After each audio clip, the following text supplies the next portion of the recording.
আসসালামু আলাইকুম। Excel by আরিফের আরও একটি ভিডিওতে আপনাদেরকে স্বাগতম। আশা করি আপনারা ভালো আছেন। আমাদের কাছে একটি ডেটা এসছে। যে ডেটাতে কি আছে, যে স্পেস আছে, ওকে, এক্সট্রা স্পেস আছে। যেমন ধরুন জনের এর আগে স্পেস আছে, তো এভাবে ব্যাক স্পেস চেপে আমরা কাটছি। দেন এইটাতে এস এর আগে একটা স্পেস আছে খুব সম্ভবত, ওকে, এইভাবে কাটছি। দেন এই দিকেও আমার স্পেস আছে, এভাবে কাটছি। এটার মধ্যে আবার কি আছে, যে মাঝখানে কিছু স্পেস আছে, সামনে স্পেস আছে, ডানে স্পেস আছে, ওকে।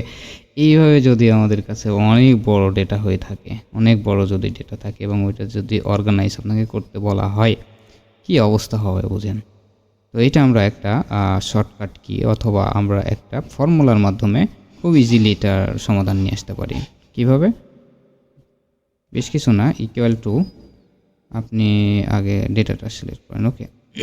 এবার ইকুয়াল টু ট্রিম ফাংশনটাকে কল করবেন, দেন ডেটাটাকে ধরবেন, কন্ট্রোল প্লাস এন্টার দেবেন। দেখুন সুন্দর মতো আমার কিন্তু ডেটাটা চলে এসছে।